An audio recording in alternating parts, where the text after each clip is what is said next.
നന്മയ്ക്ക് വേണ്ടിയിട്ടാണ്. മാത്രമല്ല ജീവന്റെ വൃക്ഷത്തിന് കാവലും വയ്ക്കാൻ പോവാൻ. കാരണം അതിന്റെ ഭാഗത്തെങ്ങും നിങ്ങളോ നിങ്ങളുടെ സന്തതികളോ ആരും വന്നു പോകരുത്. ഓക്കെ, ഗുഡ് ബൈ എന്ന് പറഞ്ഞ് അവരെ പറഞ്ഞ് വിടുകയാണ്. മനസ്സിലായോ? ഇനി ഈശോ വന്നു കഴിഞ്ഞു എന്ത് സംഭവിച്ചു? അതുകൂടി പറഞ്ഞാൽ അത് കംപ്ലീറ്റ് ആവുള്ളൂ. ഇത് വേറൊരു കോൺട്രവേഴ്സ്യൽ പോയിന്റാണ്. ഈശോ വന്ന് ആരുടെ പാപം ഈശോ ഏറ്റെടുത്തു? ആരുടെ പാപം ഈശോ ഏറ്റെടുത്തു? ഭൂലോക പാപം നീക്കുന്ന ദൈവത്തിന് ചെമ്പരിയാട്ടിൻകുട്ടിയായ ഈശോ തമ്പുരാനെ. ഭൂലോക പാപം എന്ന് പറഞ്ഞാൽ ആരുടെ പാപ? ആദം ചെയ്ത ആ ഉത്ഭവ പാപവും അതാണ് പ്രധാന പാപം ഈശോ ഏറ്റെടുത്തത്. ആ ഉത്ഭവ പാപത്തിന് കാരണമുണ്ടായ കോൺസിക്വൻസുകളാണ് മറ്റു മനുഷ്യവർഗത്തിൽ മുഴുവനും പടർന്നിട്ടുള്ള പാപം. ആ ഉത്ഭവ പാപത്തെ അതാണ് നിർത്താലേ വന്ന പാപങ്ങളെ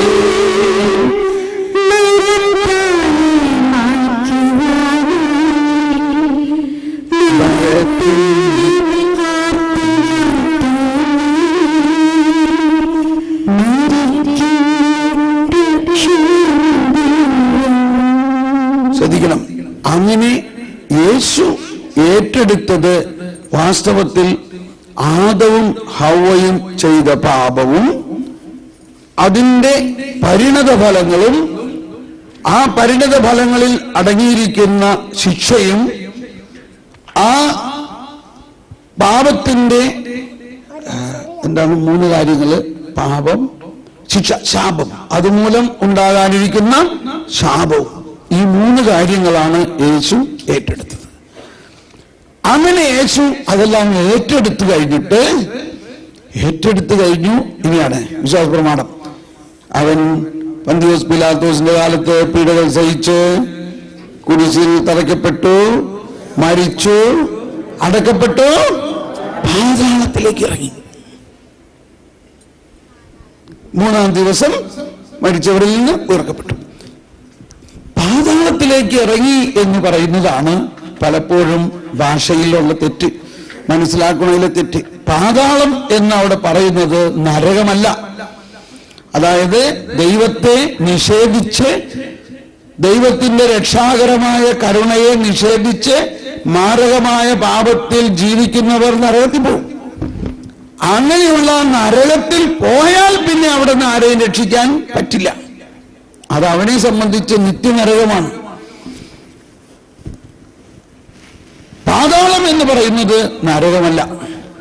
പാതാളം എന്ന് പറയുന്നത് ആദവും ഹവ്വയും അടക്കം അപ്പോൾ മുതൽ യേശുവിന്റെ ഈ പീഡാനുഭവവും രക്ഷാകര ബലി അർപ്പിക്കുന്നത് വരെയുള്ള ഈ കാലഘട്ടത്തിൽ ജീവിച്ചിരുന്ന നീതിമാന്മാരും ഈ രക്ഷയ്ക്ക് വേണ്ടി ദാഹിച്ചിരുന്ന ജനം മുഴുവന്റെയും വാസസ്ഥലമാണ്. മരണത്തിന് ശേഷമുള്ള വാസസ്ഥലമാണ് ഈ പാതാളം. അപ്പൊ ഞാനത് കാറ്റഗിസത്തിന്റെ പ്രബോധനത്തിൽ നിന്ന് എടുക്കാം. അപ്പൊ നിങ്ങൾക്ക് സംശയം ഉണ്ടാവില്ല. 600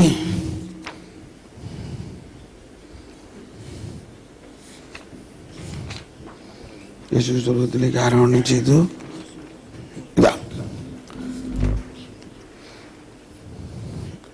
632. യേശു മരിച്ചവരിൽ നിന്ന് ഉയർപ്പിക്കപ്പെട്ടു. അല്ലെങ്കിൽ 633. മൃതനായ മിശിഹ ഇറങ്ങിയ മൃതരുടെ വാസസ്ഥലത്തെ വിശുദ്ധ ഗ്രന്ഥം പാതാളം, ഹെൽ എന്നാണ് വിളിക്കുന്നത്. ഹീബ്രു ഭാഷയിൽ ഷിയോൾ എന്നും ഗ്രീക്ക് ഭാഷയിൽ ഹേഡസ് എന്നുമാണ് ഈ സ്ഥലം അറിയപ്പെടുക. അവിടെയുള്ളവർക്ക് ദൈവദർശനം ലഭിക്കുന്നില്ല. ദുഷ്ടരായാലും നീതിമാന്മാരായാലും രക്ഷകനെ പ്രതീക്ഷിച്ചിരിക്കുമ്പോൾ എല്ലാ മൃതരുടെയും അവസ്ഥ ഇതാണ്. ഈ പറഞ്ഞ 2 കൂട്ടരെയും സ്ഥിതി ഒന്ന് തന്നെയാണെന്ന് അർത്ഥമില്ല. അബ്രാഹത്തിന്റെ മടിയിൽ സ്വീകരിക്കപ്പെട്ട ലാസർ എന്ന ദരിദ്രന്റെ ഉപമയിലൂടെ യേശു ഇക്കാര്യം വ്യക്തമാക്കിയിട്ടുണ്ട്.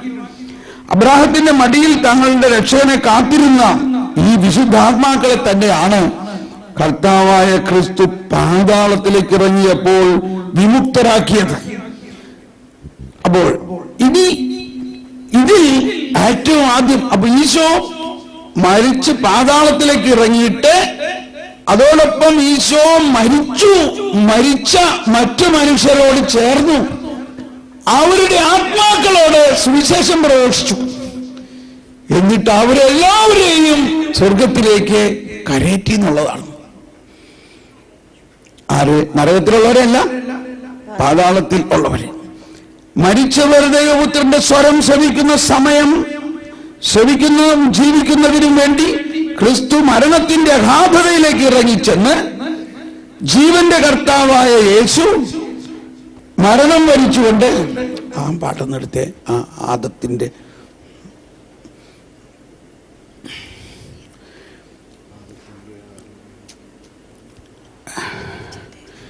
ജീവന്റെ കർത്താവായ യേശു മരണം വരിച്ചുകൊണ്ട് മരണത്തിന്മേൽ അധികാരമുള്ളവനെ, അതായത് പിശാചിനെ നശിപ്പിക്കുകയും മരണഭീതിയിൽ ജീവിതകാലം മുഴുവനും ബന്ധനത്തിലായിരുന്നവരെ വിമോചിപ്പിക്കുകയും ചെയ്തു. ഇനിമേൽ മരണത്തിന്റെയും പാതാളത്തിന്റെയും താക്കോലുകൾ ഉദ്ധിതനായ ക്രിസ്തുവിന്റെ കയ്യിലാണ്. അതുകൊണ്ട് യേശുവിന്റെ നാമം കേൾക്കുമ്പോൾ സ്വർഗത്തിലും ഭൂമിയിലും പാതാളത്തിനുമുള്ളവർ മുട്ടുമടക്കും. പാതാളം നരകമല്ല. ഇതിനു ശേഷം പറയുകയാണ്, നമ്മുടെ ആദിപിതാവിനെ കാണാതെ പോയ ആടിനെ എന്ന പോലെ, ശ്രദ്ധിക്കണേ, അവിടെ നിന്ന് അന്വേഷിച്ചു പോയി. അന്ധകാരത്തിലും മരണത്തിന്റെ നിഴലിലും വസിക്കുന്നവരെ സന്ദർശിക്കാൻ അവൻ ആഗ്രഹിച്ചു. ശ്രദ്ധിക്കണേ, സൈലൻസ്, ശ്രദ്ധിക്കണേ. ബന്ധനത്തിൽ കഴിയുന്ന ആദത്തെയും അവനോടൊപ്പം തടവുകാരിയായ ഹൗവയെയും ദുഃഖത്തിൽ നിന്ന് സ്വതന്ത്രരാക്കാൻ ദൈവപുത്രനായ അവിടുന്ന് പോകുന്നു. ഞാൻ നിന്റെ ദൈവമാണ്, നിനക്ക് വേണ്ടി നിന്റെ പുത്രനായവൻ. ഉറങ്ങുന്നവനെ എഴുന്നേൽക്കൂ. പാതാളത്തിൽ തടവുകാരനായിരിക്കാനല്ല നിന്നെ ഞാൻ സൃഷ്ടിച്ചത്. മരിച്ചവരിൽ നിന്ന് എഴുന്നേൽക്കുക. മരണമടഞ്ഞവരുടെ ജീവനാണ് ഞാൻ. Price the Lord.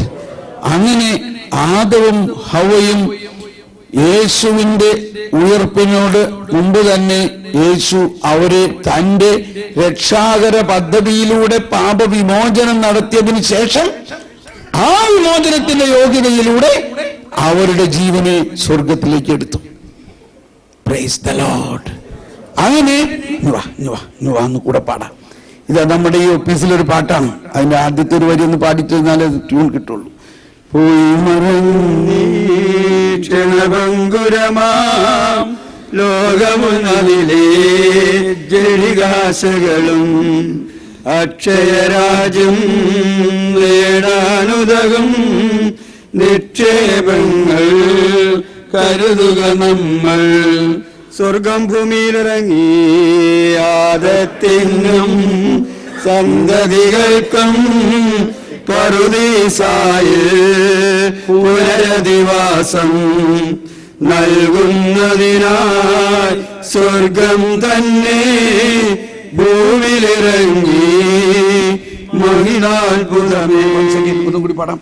ആദത്തിനും സന്തതികൾക്കും പറുദീസായിൽ പുനരധിവാസം നൽകുന്നതിനായി സ്വർഗം തന്നെ ഭൂവിലിറങ്ങി മഹിളാത്ഭുതമേ. Praise the Lord. സന്തോഷമായോ?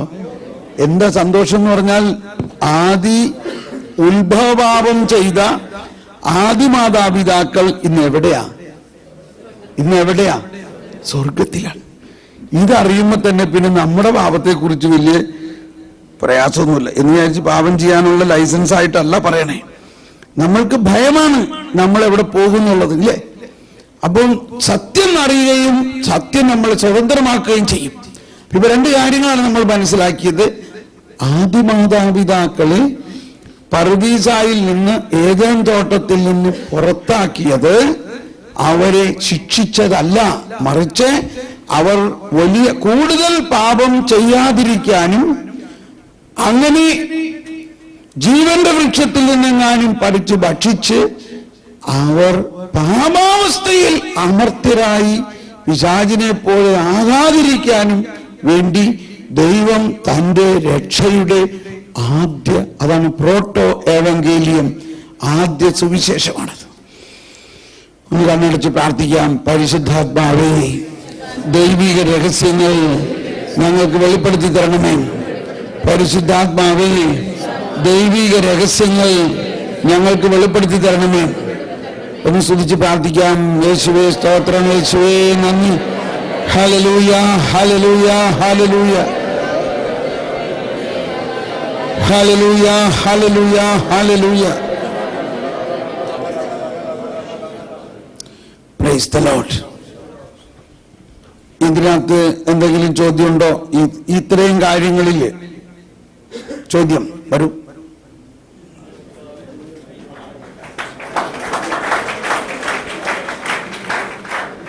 Yes. Sir, can you simplify it? What is meant by tree of life? What is meant by tree of life? ജീവന്റെ വൃക്ഷം എന്താണെന്ന് സിംപ്ലിഫൈ ചെയ്തു. അതെനിക്കറിയില്ല സഹോദര. എന്തെങ്കിലും ഒരു കാര്യം എനിക്ക് അറിയാത്തതും വേണ്ടേ? ജീവന്റെ വൃക്ഷം എന്നുള്ളതിന് ഇത്രയും നമ്മൾ മനസ്സിലാക്കിയതിൽ നിന്ന് മനസ്സിലാക്കേണ്ടത് അത് ഭക്ഷിച്ചാൽ നമ്മള് അമർത്യരാണ്. പക്ഷെ it is a big mystery. ഇതെല്ലാ കാര്യങ്ങളും നമുക്ക് ഇപ്പൊ മനസ്സിലാവണമെന്നില്ല. ഒരുപക്ഷെ ബാക്കിയുള്ളതെല്ലാം മനസ്സിലായി കഴിയുമ്പോഴാണ്. അതുകൊണ്ടാണ് ഈശോ പറഞ്ഞത്, ആദ്യം നിങ്ങൾ ദൈവരാജ്യവും ദൈവനീതിയും മനസ്സിലാക്കുക, അത് കഴിയുമ്പോൾ ബാക്കിയുള്ളതെല്ലാം മനസ്സിലാവും. എനിക്ക് ഇത് മനസ്സിലാകാത്തത് കൊണ്ട് എനിക്ക് വലിയ പ്രയാസമൊന്നുമില്ല കേട്ടോ. എന്ന് പറഞ്ഞാൽ നമ്മളെ സംബന്ധിച്ച് ജീവന്റെ അപ്പമായിട്ട് ഈശോ നമ്മളിൽ വന്നിരിക്കുന്നു. അപ്പൊ ഒരു സൂചന എനിക്ക് അതിൽ നിന്ന് കിട്ടുന്നത്, ഇതൊരു ഒഫീഷ്യലായിട്ടുള്ള ഒരു പ്രബോധനമായിട്ടല്ല പറയുന്നത്. എനിക്ക് ഉള്ളൊരു സൂചന ഇതാണ്. ജീവന്റെ വൃക്ഷം എന്ന് പറയുന്നത് ഈ വരാനിരിക്കുന്ന യേശുവിന്റെ അനുഭവമാണത്. പക്ഷെ ആ അനുഭവം യേശു പീഡ സഹിച്ച് മരിച്ചു ഉയർത്തു കഴിഞ്ഞാലേ ആ അനുഭവത്തിന് വാലിഡിറ്റി ഉള്ളൂ. മനസ്സിലായോ? യേശു പീഡ സഹിച്ച് ഉയർത്തു കഴിഞ്ഞാലേ ആ അനുഭവത്തിന് വാലിഡിറ്റി ഉള്ളൂ. അതിനു മുമ്പ് അത് നൽകാൻ പറ്റില്ല. അങ്ങനെ ഒരു അവസ്ഥയായിട്ടാണ് എനിക്ക് തോന്നുന്നത്. പക്ഷേ അത് അത്ര എളുപ്പം മനസ്സിലാവണമെന്നില്ല. ഇതിൽ കൂടുതൽ എനിക്ക് അതിനെക്കുറിച്ച് അറിയില്ല. അത് അറിയാത്തത് കൊണ്ട് നമുക്ക് കുറവൊന്നുമില്ല. നമ്മളിപ്പോ കർത്താവ് ഈശോ മിശിഹായാണ് നമ്മളെ സംബന്ധിച്ച് ജീവന്റെ സ്രോതസ്. ആ ലക്ഷ്യം വെച്ച് നമ്മൾ മുന്നേറുകയും പിന്നെ കൂടുതൽ പരിശുദ്ധാത്മാവിന് പ്രാർത്ഥിച്ചു കഴിയുമ്പോൾ ചിലപ്പോൾ അടുത്ത വർഷത്തെ ധ്യാനത്തിൽ വല്ലതൊക്കെ ചിലപ്പോൾ കിട്ടിയേക്കും. അല്ലെങ്കിൽ ഇനി ഞാൻ അതിനെക്കുറിച്ചൊരു ഗവേഷണം നടത്തി സഭാപിതാക്കന്മാരുടെ പ്രബോധനങ്ങളെല്ലാം പഠിക്കുകയാണെങ്കിൽ കിട്ടും. അപ്പോൾ നിങ്ങളുടെ വിലാസമോ ഇമെയിലോ എല്ലാം എനിക്ക് തായോ, ഞാനത് കണ്ടുപിടിച്ച് തരാം. യെസ്.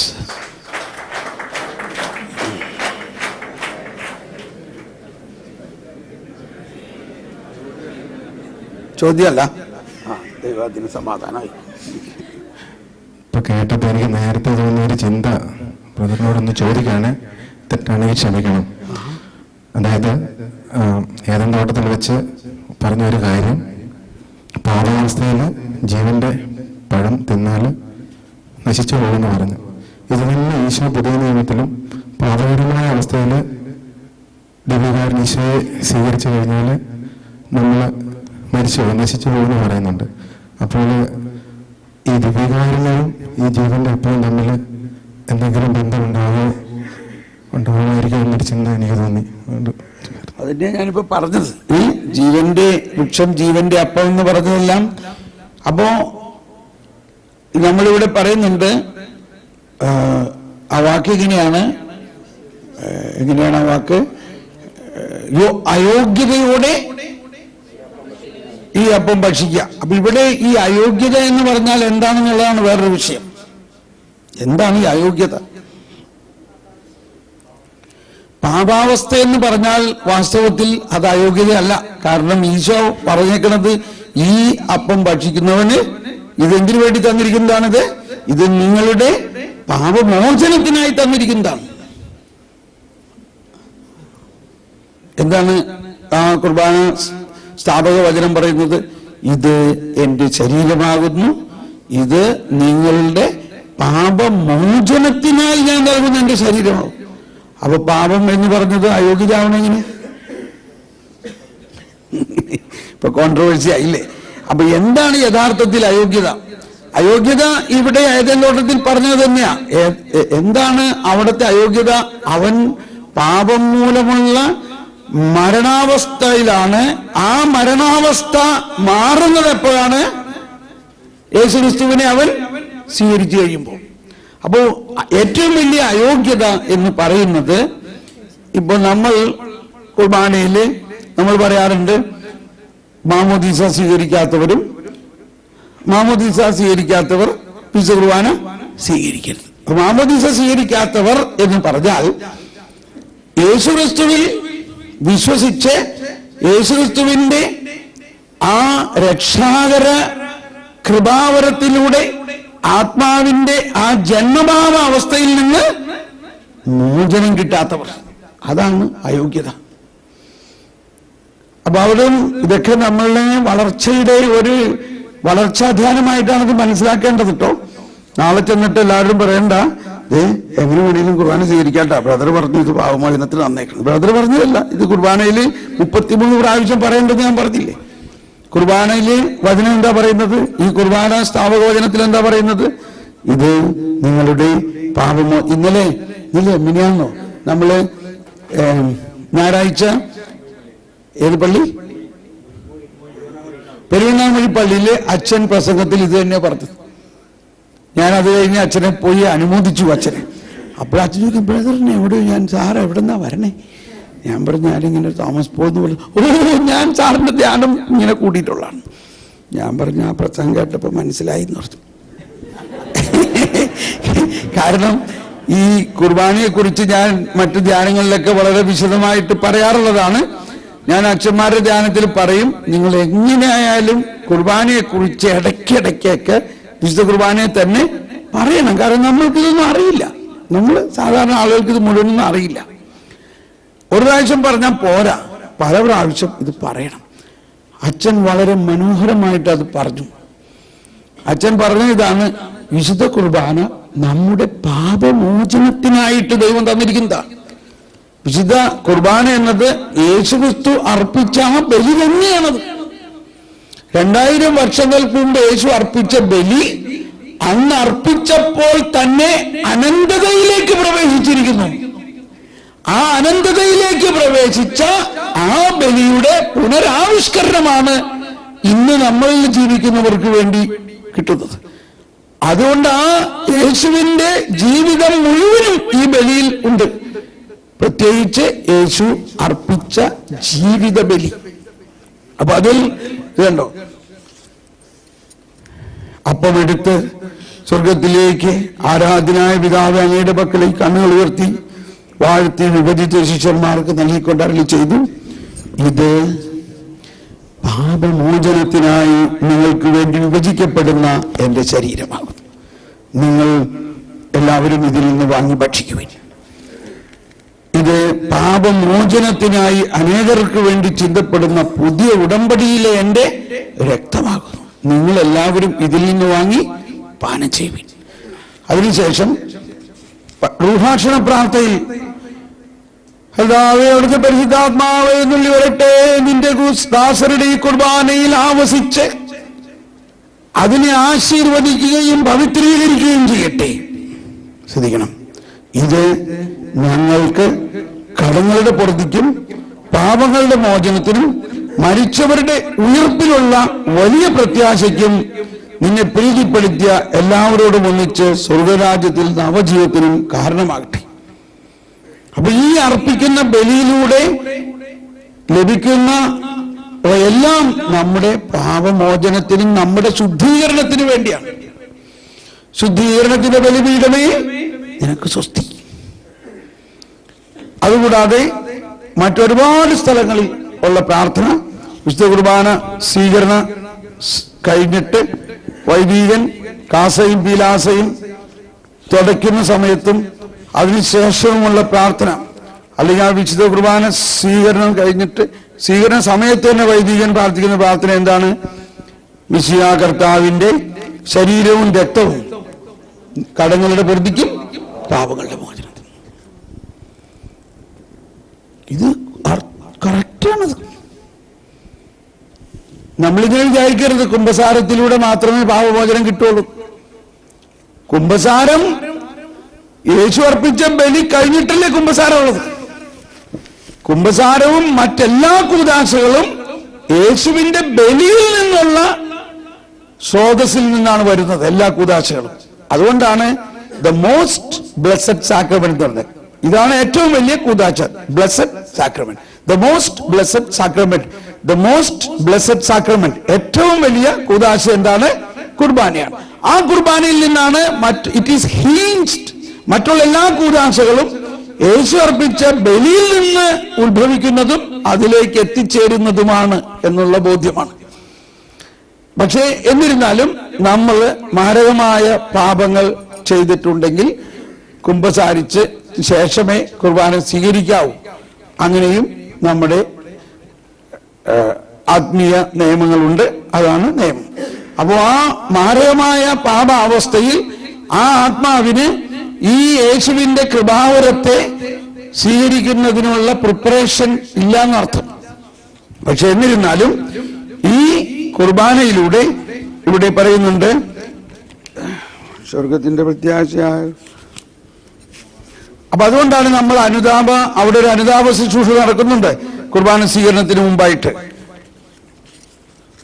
വിശുദ്ധ കുർബാന സ്വീകരിക്കുകയും ശത്രുക്കളുടെ ഉദ്ദേശത്തിൽ നിന്ന് യോജിപ്പോടെ ഐക്യത്തോടും കർത്താവ് ഞങ്ങളുടെ പാപങ്ങളും കടങ്ങളും അപരാധങ്ങളും ക്ഷമിക്കണേ എന്നുള്ള ഒരു അനുതാപ ശുശ്രൂഷ നടത്തുന്നുണ്ട്.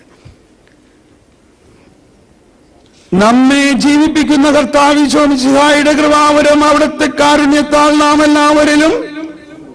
അപ്പൊ ഇത് വലിയൊരു കാര്യമാണ് അവിടെ കേൾക്കുന്നത്.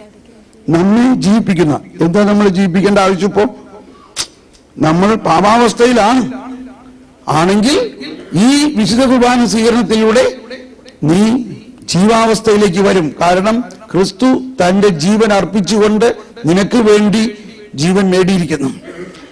അവിടെയാണ് സ്വർഗരാജ്യത്തിലുള്ള വിശ്വാസത്തോടെ കർത്താവ് ശരീരം രക്തം സ്വീകരിക്കാൻ തിരിച്ച് നമ്മളെ ക്ഷണിക്കുന്നു എന്നൊക്കെ പറയുന്നത്. അതിനുശേഷം വൈദികൻ പ്രാർത്ഥിക്കുകയാണ് കുർബാന സ്വീകരണം. ഇതാണ് കുർബാന സ്വീകരണ സമയത്ത് മിശിഹായുടെ ശരീരവും രക്തവും കടങ്ങളുടെ പൊറുതിക്കും നിത്യജീവനും കാരണമാകട്ടെ.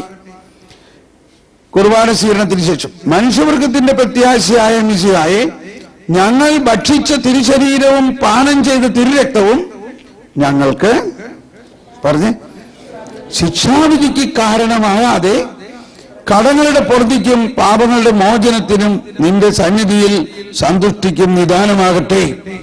ഇനി മറ്റൊരു പ്രാർത്ഥന ഇങ്ങനെയാണ്, നല്ല കള്ളനോടൊപ്പം ഞങ്ങൾ സ്വർഗഭാഗ്യത്തിൽ കയറണേ. നല്ല കള്ളൻ, അപ്പോ നല്ല കള്ളൻ കുർബാനയിൽ കയറി ഇല്ലേ, നല്ല കള്ളനോടൊപ്പം.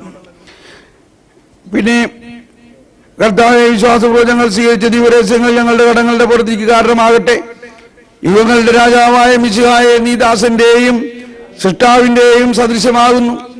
നിന്നിൽ വിശ്വസിച്ച സകലരുടെയും കടങ്ങളും നിന്റെ ശരീരരക്തത്താൽ നിർമാർജനം ചെയ്യുകയും ക്ഷമിക്കുകയും ചെയ്ത് നീ മഹത്വപൂർണനായി പ്രത്യക്ഷപ്പെടുമ്പോൾ മനോവിശ്വാസത്തോടെ നിന്നെ എതിരേൽക്കാൻ സ്വർഗീയ. അപ്പൊ ഇങ്ങനെ ഒരുപാട് സ്ഥലത്ത് വീണ്ടും പറയുന്നത് ഇത് തന്നെ. പക്ഷെ ഇതൊക്കെ പറഞ്ഞിട്ടും നമുക്ക് ഒന്നും കേൾക്കണില്ല. അതാണ് നമ്മളിലെ ഇതിനുണ്ടാകേണ്ട ഒരു ജ്ഞാനം. ഇത് ഈ കാറ്റഗിസത്തിൽ ഇതിനെ കുറിച്ച് പറയുന്നത് 1391 തോന്നണം. 1391 വിശുദ്ധ കുർബാന സ്വീകരിക്കുമ്പോൾ 393 ദിവ്യകാരുണ്യ സ്വീകരണം നമ്മെ പാപത്തിൽ നിന്ന് അകറ്റുന്നു. ദിവ്യകാരുണ്യത്തിൽ നാം സ്വീകരിക്കുന്ന ക്രിസ്തുവിന്റെ ശരീരം നമുക്ക് വേണ്ടി നൽകപ്പെട്ടതാണ്. നാം പാനം ചെയ്യുന്ന രക്തം പാപമോചനത്തിനായി അനേകർക്ക് വേണ്ടി ചിന്തപ്പെട്ടതാണ്. ഇക്കാരണത്താൽ നമ്മെ കഴിഞ്ഞകാല പാപങ്ങളിൽ നിന്ന് ശുദ്ധീകരിക്കാതെയും ഭാവി പാപങ്ങളിൽ നിന്ന് സംരക്ഷിക്കാതെയും നമ്മെ ക്രിസ്തുവിനോട് ഐക്യപ്പെടുത്താൻ ദിവ്യകാരുണ്യത്തിന് കഴിയുകയില്ല. അതായത് നമ്മൾ സ്വീകരിക്കുന്ന ദിവ്യകാരുണ്യത്തിലൂടെ രണ്ട് കാര്യം നടക്കുകയാണ്. നമ്മളെ പഴയ പാപങ്ങളെല്ലാം പൂർണ്ണമായി വിശദീകരിക്കപ്പെടുകയും ഇനി പാപം ചെയ്യാൻ സാധിക്കാത്ത വിധത്തിലുള്ള ആത്മീയ ശക്തി നൽകുകയും ചെയ്യുകയാണ്. പക്ഷെ ഇതൊക്കെ വിശ്വാസത്തിന്റെ പോയിന്റാണത്. എന്നാൽ കുമ്പസാരമുണ്ടോ? കുമ്പസാരം തീർച്ചയായിട്ടും വേണം. നമ്മൾ നിസാരമായ ഘോരമായ പാപങ്ങൾ എന്തെങ്കിലും ചെയ്തിട്ടുണ്ടെങ്കിൽ നമ്മൾ കുമ്പസാരിച്ച് അനുദപിച്ച് കുമ്പസാരിക്കണം. അതൊരു കൂദാശയാണ്. അപ്പൊ ആ കൂദാശയിലൂടെ യേശുവിന്റെ ബലിയുടെ യോഗ്യതയിൽ തന്നെയാണ് ഈ കുമ്പസാരത്തിൽ നമുക്ക് പാപമോചനം കിട്ടുന്നത്. അപ്പൊ പറഞ്ഞു വരുന്നത്, അയോഗ്യതയോടെ ഈ അപ്പം ഭക്ഷിക്കുക എന്ന് പറഞ്ഞാൽ യേശുക്രിസ്തു, ഈ അപ്പം യേശുക്രിസ്തു തന്നെയാണെന്ന് വിശ്വസിക്കാതെ ആരെങ്കിലും ഭക്ഷിക്കുകയാണെങ്കിൽ അതാണ് ഏറ്റവും വലിയ അയോഗ്യത. പ്രത്യേകിച്ച് വിശ്വാസത്തിലേക്ക് വരാത്ത ആളുകളും ഇത് യേശുവിന്റെ ശരീര രക്തമാണെന്നുള്ള, അവിടെ ഒരു വാക്ക് പറഞ്ഞിട്ടുള്ളത് എന്താണ്, ഡിസേൺമെന്റിന് എന്താ പറയാ, വിവേചനത്തോടെ, വിവേചനം എന്ന് പറയുന്നതാണ് വിവേചനം. ഓക്കെ, നമുക്കൊന്ന് സ്തുതിച്ച് എന്ന് പറയാം. കർത്താവിൽ സ്തോത്രം, യേശുവേ നന്ദി. Hallelujah, hallelujah, hallelujah, hallelujah. Praise the Lord. നമുക്കൊരു 5 മിനിറ്റ് ഇടവേള, അത് കഴിഞ്ഞിട്ട് ക്ലാസും പിന്നെ ആരാധനയിലേക്ക് പ്രവേശിക്കും. ഇനി ക്വസ്റ്റ്യൻസ് തീർന്നു ഇല്ലേ? ക്വസ്റ്റ്യൻസ് തീർക്കാമോ? ഓക്കെ. ഇനി ആർക്കെങ്കിലും ക്വസ്റ്റ്യൻ ഉണ്ടെങ്കിൽ ഒരു കടലാസിൽ എഴുതി എനിക്ക് തായോ, എന്നിട്ട് ഞാനത് സൗകര്യം പോലെ പിന്നീട് പറയാം, ചോദിക്കാം. നിങ്ങളുടെ സംശയങ്ങളെല്ലാം മാറണം.